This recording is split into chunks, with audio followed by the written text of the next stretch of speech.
දැන් මම ශ්‍රාමිකයෙක්. මම මේක සියලු සිද්ධීන් වලට කලින් පූර්ව නිමිත්ත මේ සියලු දේවල් ගැන කතා කරන්න හේතු වෙච්ච කාරණේ මම ඉදිරිපත් කරන්න හිතෙනවා.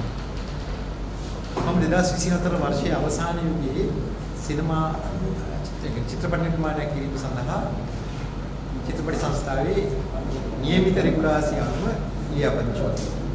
ලියාපදිංචිලා සිනමාවක් නිර්මාණය කළා. නිර්මාණය කරලා සාමාන්‍ය ක්‍රමවේදයට අනුව අවසන් නිර්මාණය රංගන පාරක මණ්ඩලයට පෙන්වුවා. ඒකදී අපිට හම්බුණා අසීමිත ප්‍රදර්ශනය සඳහා අවසන්. ඊට පස්සේ අපි මේ චිත්‍රපටිය ප්‍රදර්ශන මණ්ඩල සඳහා ප්‍රදර්ශනය කළා. මහරගම එමිටි සිනමා ශාලාවේදී 4/28 වන දවසේ මේ අප්‍රේල් 28 වෙනිදා මේ සඳහා චිත්‍රපට සංස්ථාවේ කමිටු ප්‍රදර්ශන කමිටුවේ 5 දෙනාට මම ආරාධනා කරා. ඒතර කමිටු ප්‍රධානියා කියලා කියන්නේ බාර වෙන්නේ චන්දන රූපසිංහල මහත්මිය. එතුමා තනතුරු 4ක් දරන කෙනෙක්. ආයතන. මම රජ නිලධාරියෙක් කියලා හිතමින් දන්නවා තනතුරු 4ක් දරන්න කාටවත් නැහැ. කොහොම නමුත් එතුමාට තනතුරු 4ක් තියෙනවා. ඒක කරන්න ඕනේ අවශ්‍ය දේවල් ඔක්කොම මනක තියෙනවා. කොහොම හරි චිත්‍රපටියේ නැරඹීමට පැමිණියේ දෙන්න. එතන චිත්‍රපට සංස්ථාවේ රිද්ම මණ්ඩලය. පස්සේ මම දැනගත්තා දැන් මේකේ ප්‍රශ්නයක් වෙනවා කියලා. මම ආයතනයේ සාමාන්‍ය අධිකාරී එවකට හිටියේ රවි කළුපහන මහත්තයා. එතුමා මුණ ගැහිලා මට මේ චිත්‍රපටයේ නිර්දේශයක් ලබා ගන්න ඕන රිද්ම මණ්ඩලය යන්න. එහෙනම් මේකට කොහොමද මම කටයුතු කරන්නේ කියලා. ඊට පස්සේ නෑ මෙතන දෙන්නයි නරඹලා තියෙන්නේ. හින්ද ඔබතුමාට ආපහු සැරයක් මේක පෙන්වන්න වෙනවා කියලා. ඉතින් නැවත සැරයක් මුදල් ගෙවලා අපි මුදල් ගෙවන්න ඕනේ. අපි මුදල් ගෙවලා තමයි සිනමා ශාලාවක සිනමා නරඹන්න පහසුකම් සපයන්නේ. අපි මේ පහසුකම සැපේවා. නැවත වතාවක්. ඒක චිත්‍රපටිය බලලා. හැබැයි මට නිර්දේශයක් ලැබෙන්නේ නැහැ. ඊපස්සේ මම අහනවා ඇයි මේ නිර්දේශයක් නොදෙන්නේ කියලා. ඊට පස්සේ නෑ ටික දවසක් යනවා ඒක නෙන්නේ. හැබැයි ඔබතුමාගේ චිත්‍රපටිය තෝරාගෙන තියෙන්නේ. වාණිජ හා කලාත්මක දියන්සෙන්ම ඔබ චිත්‍රපටයට තෝරාගෙන තියෙන්නේ ළඟදී නිර්දේශය දෙනවා කියලා. නිර්දේශය නොලැබෙන තැන මම GM-ට කිව්වා මම එහෙනම් මේක තොරතුරු පනතෙන් ඉල්ලනවා. මට තොරතුරු පනතෙන් ඉල්ල ගන්න පුළුවන් කියලා මම තොරතුරු පනතෙන් ඉල්ලුවා. ඒතර ඒ වෙනකොටත් චිත්‍රපට සංස්ථාවේ නැහැ කොහොමද නිර්දේශය දෙන්නේ කියලා හදන ෆෝමැට් එක. ඒ 2025 3 මාසයේ පත් කරපු කමිටුවට නිර්දේශ ලබා දීම සඳහා ක්‍රමවේදයක් සකස් කළා නැහැ. ඒක මම තේරුම් ගත්තේ ඒ දවසේ. ඊට පස්සේ මේ එතුමා මට කිව්වා සතියක් යන කලින් මම නිර්දේශ සම්බන්ධ විස්තර දෙන්න. මම මට අවශ්‍ය සුදුසුද නුසුදුසුද යන්නේ විතරයි. මොකද මම කලින් වර්ණ චිත්‍රපටියේ ඉමිටේකේ ගියේ. ඒතර මම කල්පනා කරා මම වෙන එකක් එක්ක හරි යන්න. මට තව ප්‍රශ්නයක් තියෙනවා මගේ චිත්‍රපටයේට නිෂ්පාදන පිරිවැය අඩක් බෙම්සි මහත්මයා. මම ලේඛකයෙක් මගේ පොත්පත් ගොඩක් තියෙන කෙනෙක්. ඒතර ඒ හින්දා බෙම්සි මහත්මයාගේ සම්බන්ධතාවයත් මේකට තියෙනවා. පස්සේ නිර්දේශයට මට දිනයක් දුන්නා අවල් දවසේ ඉන්න අපි නිර්දේශය ලබා දෙන්න. එදාට මට අසනීප වෙච්ච හින්දා මම වෙනුවට ඇරියා මගේ බිරිඳ. ඒ වෙලාවේ චන්දන රූපසිංහ මහත්තයා කියලා කියනවා මේ නිර්දේශය දෙන එක ප්‍රශ්නයක් නෙවෙයි. ඇයි මේ චිත්‍රපටියට විශ්ව කොඩිකාර තෝරගත්තේ කියලා.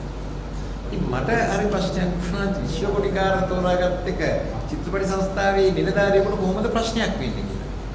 පස්සේ මම වයිෆ්ට කිව්වා නෑ ඔයා ගැන අහන්න එපා. මම අසනීප දුරුණාට පස්සේ ඇවිල්ලා මම එයාගෙන්ම අහන්නම්. මම ඒක පස්සේ චන්දනගෙන් අහපුවම චන්දන කිව්වේ නෑ නෑ මම විහිළුවක් කරේ. මම ඔයාගේ නෝනාට එක පොඩි විහිළුවක් කරා. ඒ වෙලාවේ මම හිනා කරා ඔයාට මගේ නෝනාට විහිළු කරන්න අයිතියකුත් නැහැ කියලා. කොහොම හරි ඊට පස්සේ මේ ප්‍රමාදයේ නිසාම සහ මම මහනුවර කේන්ද්‍ර කරගෙන සංචාරක සිනමා ගම්මානයක් සැදීම සඳහා දීර්ඝ කාලයක් තිස්සේ කටයුතු කරගෙන ගියා.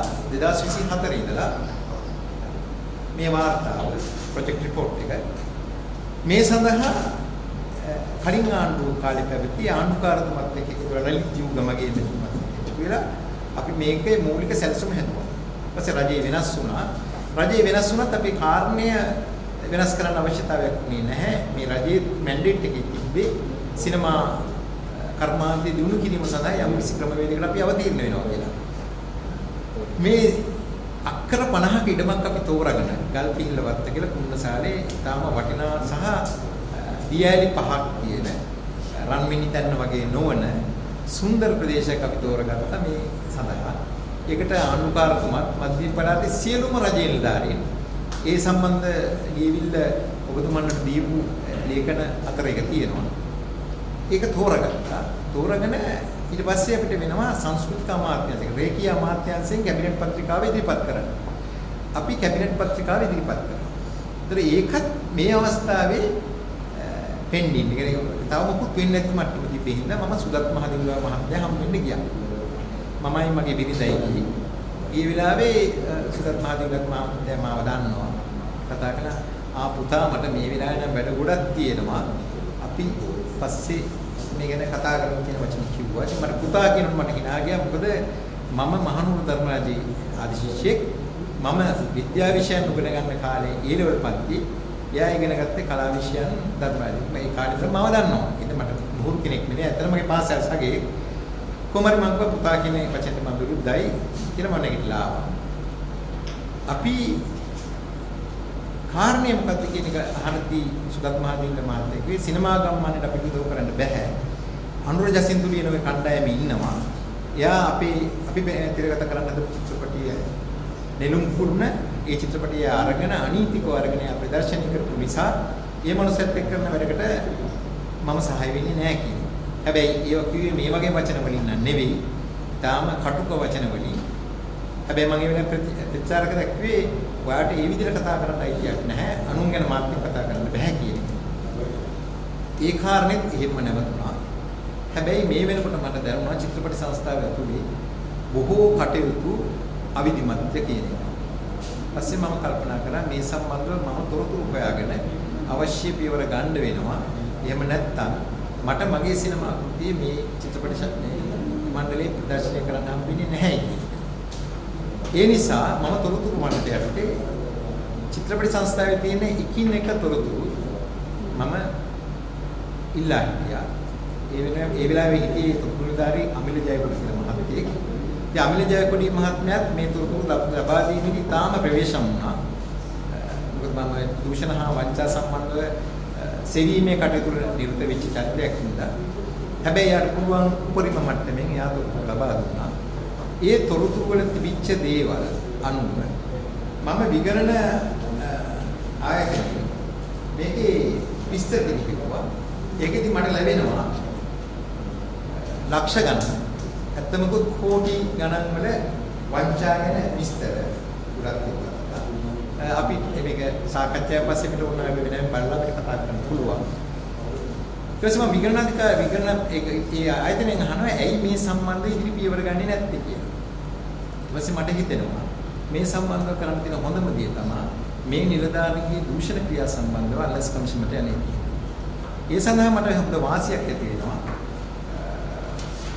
එන්න මේ චන්දන සූර්යමණ්ඩල මහත්තයා මෙයා තනතුරු හතරක් තියෙන තාක්ෂේ මෙයාගේ බරපතල චෝදනාවක් තියෙනවා චිත්‍රපට ආනයනය කරලා චන්දන රූපසිංහ මහත්මයා චිත්‍රපට ආනයනය කිරීම සම්බන්ධව දැඩි වංචාවක් කරලා තියෙනවා.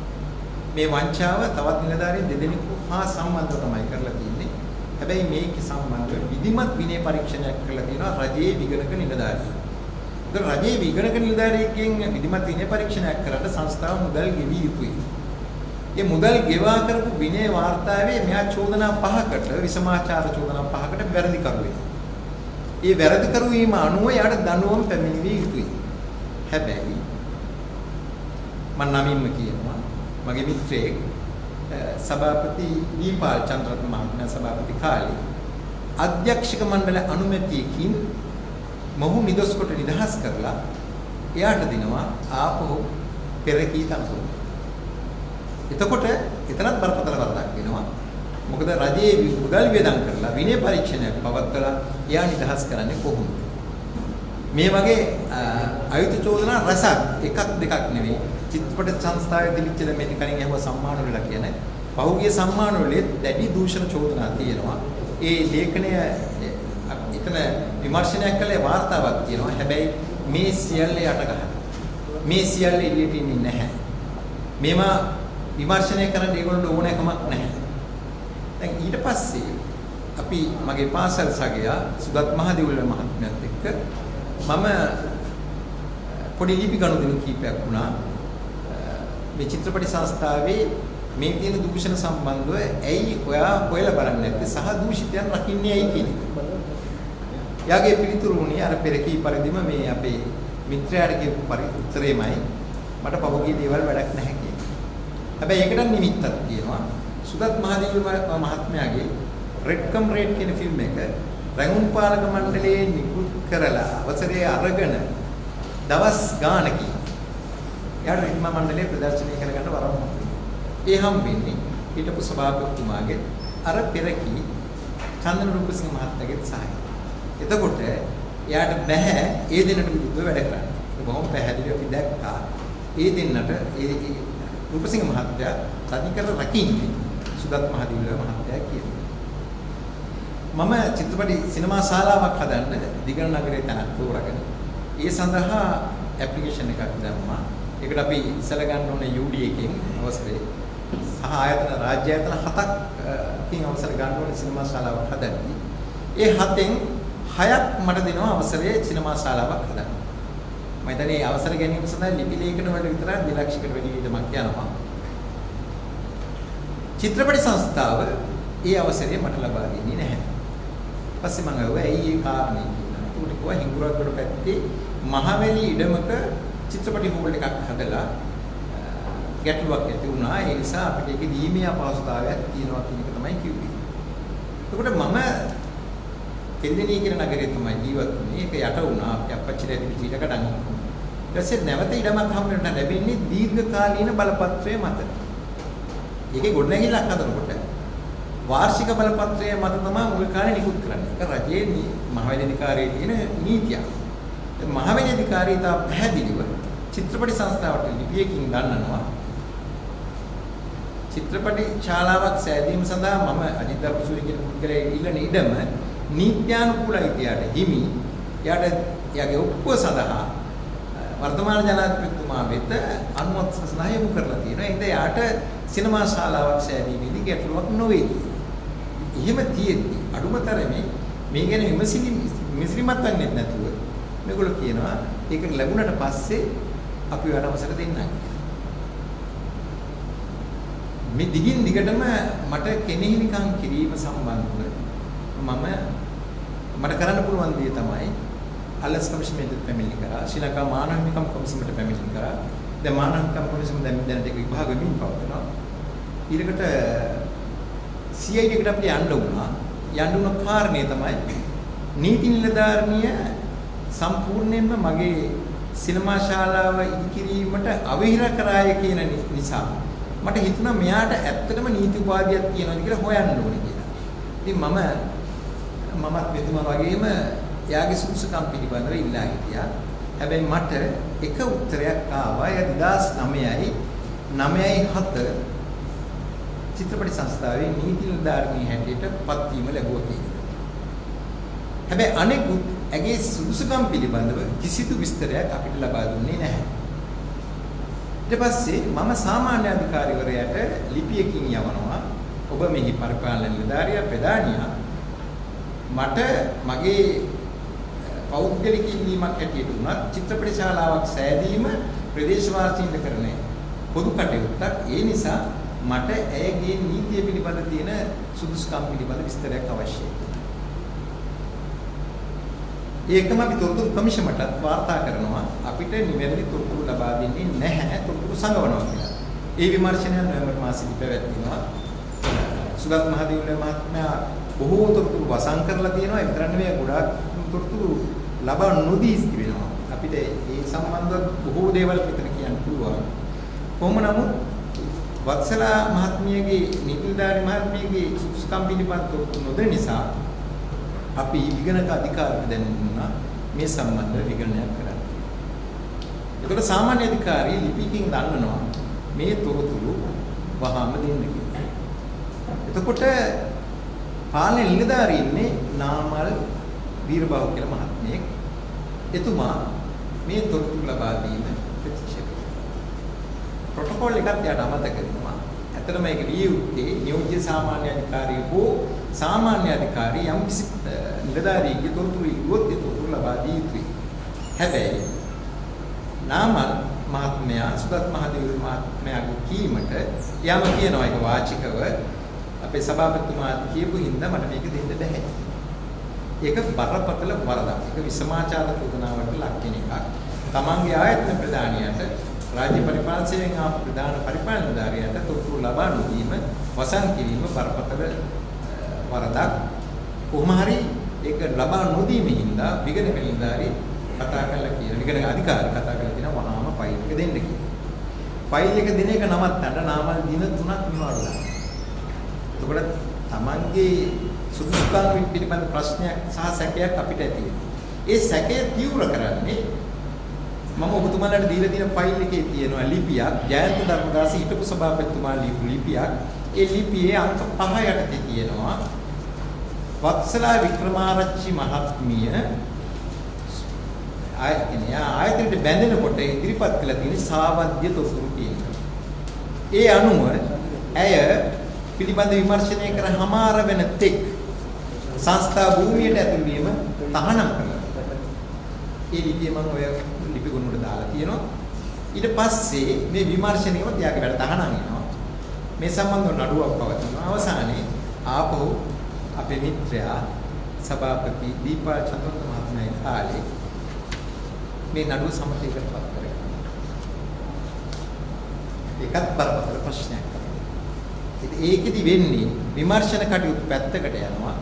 මෙතුමියගේ සුසුකම් පිටපත ලොකු ගැටලුවක් ඇති වෙනවා. දැන් මෙතන ගැටලුව මේකයි. මෙතුමිය නීතිඥවරියක් වශයෙන් පසු කාලීනව ඉගෙන ගත්තද මම දන්නේ නැහැ. ඒ තිබ්බත් කමන්නේ සහතික ඉදිරිපත් කරන්න බෑ. එහෙම සහතිකයකුත් තාම ඉදිරිපත් කළා නැහැ. ඒකෝට අපිට ඒක කුකුසක් ඇති වෙනවා. මම දැක්ක මේ මෑතකදී මේ රටේ පාර්ලිමේන්තු මන්ත්‍රීවරියගේ නීතිඥ සුසුකම් පිළිබඳව Facebook වල ප්‍රශ්නයක් අහලා. එදාට පහුවදා මම දැක්කා එතුමිය සියලුම තොරතුරු දාලා තියෙනවා. එහෙම ඕන කෙනෙකුට තමන්ගේ තොරතුරු දීමේ හැකියාව තියෙනවා. හැබැයි මෙතුමිය ඒක දුන්නේ නැහැ. ඊයේ දවසේ ඒ ෆයිල් එක විගණක අධිකාරිය විසින් ලබාගෙන තියෙනවා. මම දන්නේ නැහැ දැනට ඒකේ තත්ත්වය මොකක්ද කියලා. හැබැයි ඉඳුරාම කිය යුතු දේ තමයි එයා පත්වීම ලබා ගත්තී. එයා අවශ්‍ය සුසුකම් තිබිලා නැහැ. එයාට අවශ්‍ය සුසුකම් එදා තිබ්බේ නැත්නම් ඒ නීති නිලධාරී තනතුර යාට ඉන්නත් බෑ. නීති නිලධාරී දරටේ ඉන්න සාමාන්‍ය අධිකාරිය තනතුර ඒ දරන්නත් එයාට බෑ. ඒක තමයි නීතිය. ඒ නිසා මම ඒ සම්බන්ධව පහුගිය 30 වෙනිදා අපරාධ පරීක්ෂණ දෙපාර්තමේන්තුව අපරාධ වර්ෂ විමර්ශනයකට මම ඒක බාර දුන්නා. දැනට ඒක විභාගවලට බලාපොරොත්තු වෙලා තියෙනවා. ඒක තමයි එතන වෙලා තියෙන්නේ. මේ වෙනකොට සුදත් මහදිවුල්වැය මහත්මයා උත්සාහ කරනවා සංස්ථාවේ මෙතෙක් දැන් මේක මේ ඊයේ පෙරද වෙච්ච දෙයක් නෙවෙයි. දැන් අපි කියන්න බෑ මේ රජයේ යටතේ මේ සියලු දේවල් වෙනවා කියලා. පහුගිය රජයේ සියලුම රජවල් මේකට වගේ කියන්න ඕනේ. මේක දූෂණ එදා ඉඳන් ලැබෙන විගණන වාර්තා දෙක පොම්පෙත් පේනවා කොච්චර දූෂණ වෙලා තියෙනවද කියලා. සියලුම දේවල් වලින් යටිමඩි ගහලා තියෙනවා. සල්ලි තාම දූෂිත විදියට අරගෙන තියෙනවා. විය යුතු දේවල් වෙලා නැහැ. සමහර සිනමාකරුවන් අසරණ කරලා තියෙනවා. සිනමාකරුවන්ගේ අයිතිවාසිකම් උල්ලංඝනය කරලා තියෙනවා. දැන් සිනමා ශාලා වැවුණා. ඒ හින්දා අපිට මේක කරගන්න බෑ. අපි ඒ හින්දා හොඳ චිත්‍රපට විතරයි දාන්නේ කියලා කතාවක් කියනවා. දැන් සුදත් මහත්මයා මට දීපු නිර්දේශයේ යටින් සටහනක් දානවා. මා මේ චිත්‍රපටියේ නරඹා මේ ගැටලුකාරී තත්ත්වයක් නිසා මම මේක නරඹා තීරණය කරන්න. එයාට එහෙම කියන්නත් බෑ. මොකද කමිටුවක්පත් කරලා තියෙනවා. කමිටුව නිර්දේශයක් දීලා තියෙනවා. රංගන පාලක මණ්ඩලයේ නිර්දේශයක් දීලා තියෙනවා. එතකොට කොහොමද සභාපතිතුමා ඒ වගේ දෙයක් කරන්නේ? හැබැයි කිසිම නිර්දේශයක් නැති දෙන්නෙක් විතරක් නරඹපු චිත්‍රපටයක එක්කෙනෙක් ලිපියකින් දීලා තියෙනවා මේ චිත්‍රපටය ඉදිරිපත් කරන්නත් එපා කියලා. ඒ චිත්‍රපටයට දීලා තියෙනවා නිර්දේශය. ඒ සුදත් මහදිවුල්වැය මහත්මයා. ඊළඟට එයා ශ්‍රී ලංකා මහා මානවිකම් කොමිසමට ලිපියක් ලියනවා. අපි චිත්‍රපට 31කට අනුමැතිය දීලා තියෙනවා. ඒ අනුමැතිය දීපු චිත්‍රපටි පෙළ ගැස්වීම සඳහා අපි මේ දවස්වල කටයුතු කරගෙන යනවා කියලා. හැබැයි අනුමැතිය දීලා තියෙන දිනේ බලනකොට ඔක්කොටම තියෙන එක දවස. අප්‍රේල් මාසේ බලපු චිත්‍රපටි, පෙබරවාරි මාසේ බලපු චිත්‍රපටි මේ සියල්ලටම මුදුම විශ්වකර්ම හැකියාවක් තියෙන චිත්‍රපටි 30ක් විතර බලලා ඒ ඔක්කොම මතක තියාගෙන එක දවසක දෙනවා නිර්දේශය. හැබැයි මේ චිත්‍රපටි බලලත් නැහැ. කමිටු නිර්දේශය බරපතල ප්‍රශ්නයක්. මේ මගේ චිත්‍රපටයේ දීලා තියෙන එක නිර්දේශය 4 දෙනෙක් දීලා තියෙද්දි කමිටුවේ එයා දානවා මේ ගැටලුකාරී තත්ත්වයකදී මම මේ නරඹා තීරණය කළ යුතුයි කියලා. හැබැයි අර මගේ දාන්න තව සිනමාවේදීම චිත්‍රපටයක් නරඹලා ඒකේ දෙන්නයි බලලා තියෙන්නේ. එයාට දීලා තියෙන නිර්දේශය දෙවි කියලා. මේ අල්ලසත් මේ වංචාවත්ද මේක දූෂණයක්ද? මේක පහුගිය කාලේ වෙච්ච දේම නැවත වීමක් නොවේද? මේ සම්බන්ධ වගකීම රජයට නැද්ද? එතකොට මේ නිර්දේශය දෙන එක ගාමිණී රූපසිංහ මහත්තයා පැහැදිලිවම ලිපියකින් දීලා තියෙනවා මම මේ චිත්‍රපටයේ නිර්දේශය දෙන එකට ඉගෙන නැහැ. එතකොට තනි පුද්ගලයෙක්ට තමයි මේ නිර්දේශය දීලා තියෙන්නේ. චිත්‍රපට සංස්ථාවේ මේ දිගින් දිගටම වෙන දූෂණ නැවැත්වීම සඳහා යම් කිසි ක්‍රමවේදයක් අවශ්‍යයි කියන එක පුනපුනා මම ජනපතිතුමාට සංස්කෘතික කැමැතිතුමාට ලියුවා. හැබැයි මම ගිහින් හුණ ගැහුනේ අමාත්‍යාංශයේ ලේකම්තුමා සහ රාජ්‍ය නිලධාරීන් පමණයි. කිසිම දේශපාලන චරිතයක් හඳුන්වන්න ගෙසුන්නේ නැහැ. මෙතෙක් මට විශේෂබර ඇමෙතුමා හම් වෙන මේ සිනමා සාහිත්‍ය උළෙලකදී ඒ හම්ුණත් මම මේ ගැන කතා කරන්නේ නැහැ. හැබැයි අද දවසේ මට කතා කරන්න වුණා. මේ සියලු දෙනා මම ඒකෙන් තමයි දැනගත්තේ ඇමෙතුමා තාම මේ සිද්ධි දන්නේ නැහැ. ඇමෙතුමාට මේ සිද්ධි ගණනය වීම යම් කිසි කෙනෙක් නවත්තලා තියෙනවා. ඒකත් බරපතල ප්‍රශ්නයක්. ඇයි එතුමා ඒක දන්නේ නැත්තේ කියන එක අද උදේම මට ඇවිල්ලා හම්බෙන්න කියලා කිව්වා සාමාන්‍ය අධිකාරිතුමා අලුතෙන් පත්වෙච්ච කෙනා. උදේ මම කොළඹ නුවරඑදලා එද්දී මට කතා කරලා කිව්වා මේ පුළුවන් නම් මට විනාඩි 10කට හරි හම්බෙන්න කියලා.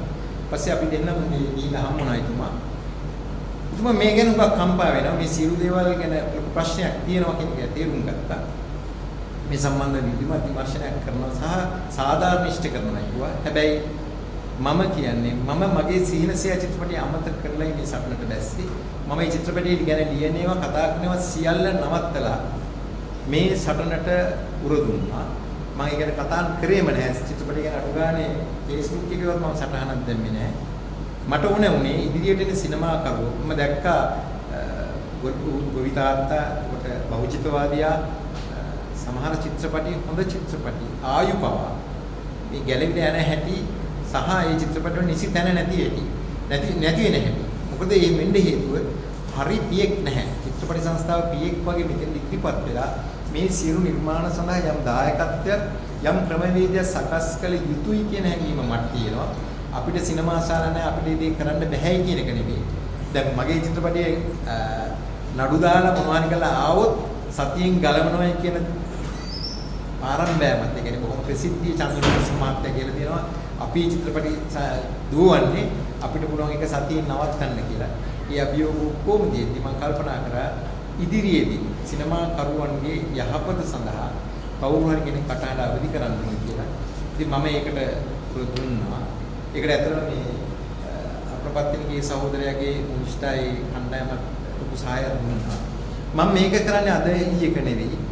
මම එකක් කියන්න ඕනේ. අද මේ වෙනකොට කෘෂිකර්ම අමාත්‍ය සහ වාරිමාර්ග අමාත්‍ය ලාල්කාන්ත මහත්මයා මේ ලංකාවේ රක්ෂිත සම්බන්ධව දැඩි පියවර ගනිමින් ඉන්නවා. ඒ නඩුව කරේ මම. ඒ නඩුව මෛත්‍රීපාල සිරිසේන මහත්තයත් එක්ක නඩුව කියන්නේ මට. ඒ නඩුවෙන් පස්සේ රටට නීතියක් ඇති වුණා. ආන්න කියන්නේ මීටර 100 සීමාව අධිරක්ෂිත කලාපයේ තුලින් කිරීම තහනම් කරලා. ඉතින් මට සතුටක් තියෙනවා. පහුවෙලා හරි කමක් නැහැ. අද දවසේ ඒ කාරණේ ඉෂ්ට වෙන්නේ. ඒ වගේ මම හිතනවා මම මේ සිනමාව සම්බන්ධව මේ අවදි කරන හඬ මට මොන පාඩුව වුණත් ඉදිරි සිනමාකරුවන් සඳහා යම් කිසි ප්‍රතිලාභයක් ලැබෙයි. ඒක වඩාත් තහවුරු වෙන්නේ අද GM අල්තින් පත්තරේන සාමාන්‍ය අධිකාරිතුමා පැහැදිලිව කිව්වා. මම මේ සම්බන්ධව දැඩි අවධානයකින් කටයුතු කරනවා. අපි එමෙතුමත් හම්බෙමු. සිනමා ගම්මාන වැඩිත් මධ්‍ය පරාතික සංචාරක සිනමා ගම්මානයේ කන්සෙප්ට් එකක් වෙනස්.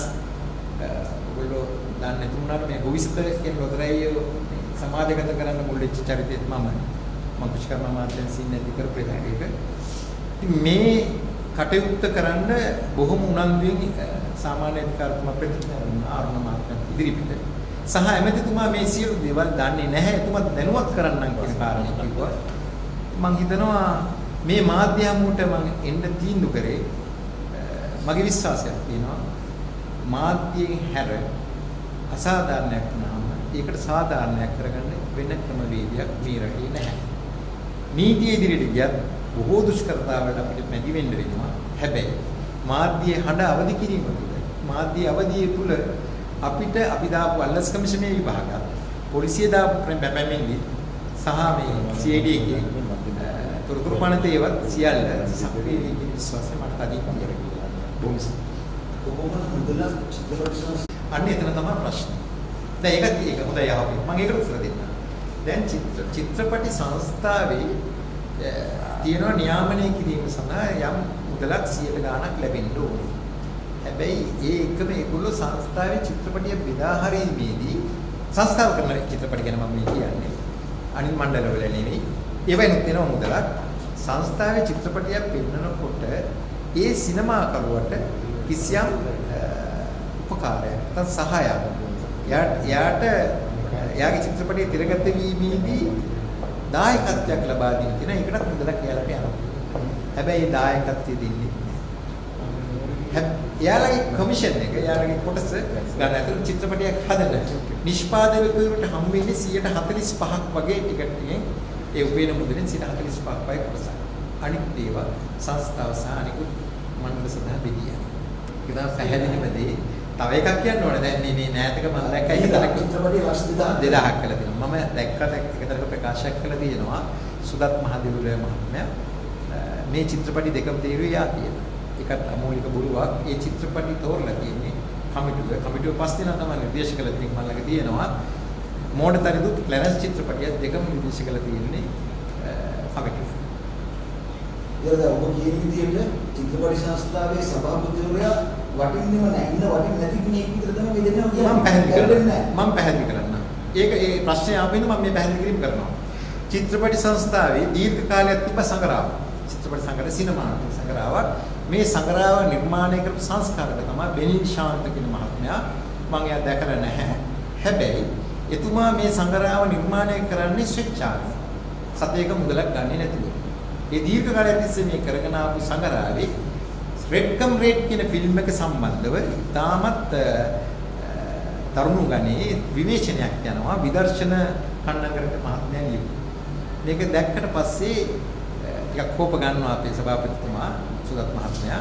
සුදත් මහත්තයා ආව ගමන්ම කරන්නේ බෙනින් ශාන්ත සංග්‍රහයේ සංස්කාරක ක්‍රමයෙන් ඉවත් කරලා වෙනත් පුද්ගලයෙක් මුදල් දීලා ඒකට පත් කරගන්නවා. හැබැයි ඒකටත් අධ්‍යක්ෂක මණ්ඩල අනුමැතිය ගන්නේ නැහැ. ආවරණ අනුමැතියකින් තමයි කටයුතු කරන්නේ. ඒක කරන්න බෑ. ඒතර මූලික ප්‍රශ්නයක් තියෙනවා. ඒක එක උදාහරණයක්. අනෙකුත් උදාහරණය තමයි චිත්‍රපටි සංස්ථාවේ අවුරුදු 12කට වැඩි කාලයක් සිනමාව පිළිබඳ රචනය පිළිබඳ පාඨමාලාවක් පැවැත්වෙනවා.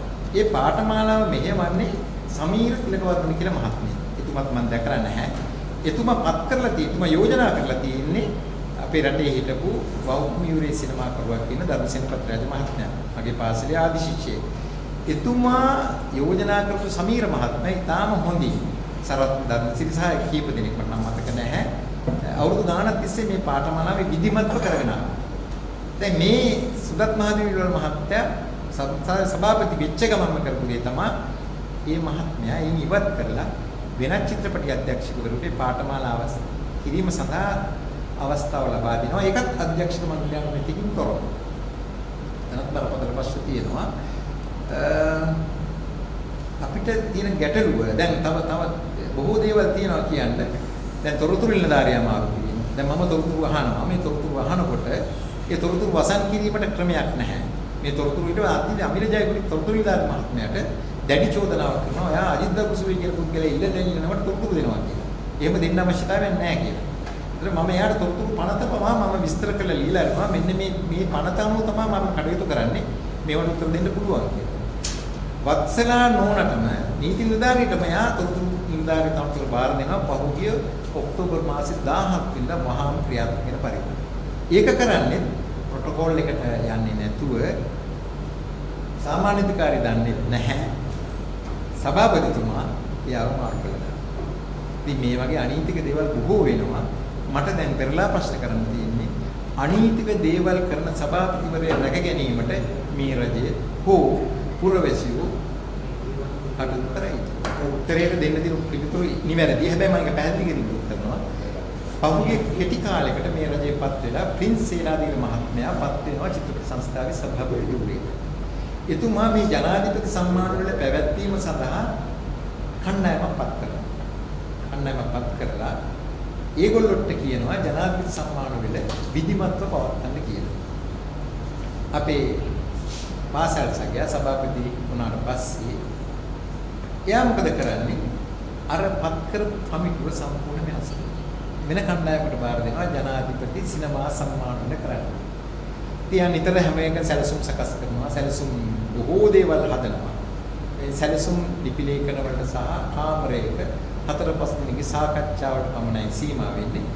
අවසානයේ මේ වෙනකොට ජනාධිපති සිනමා සම්මානයේ සීනයක් වෙන තත්ත්වයකට පත් වෙනවා.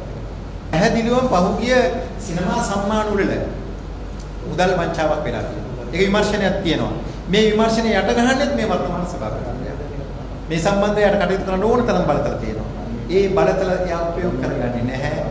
මේ සම්බන්ධව විධිමත් පරීක්ෂණයක් කළ යුතුමයි. පූර්ණ විගණනයක් චිත්‍රපට සංස්ථාවේ විය යුතුයි.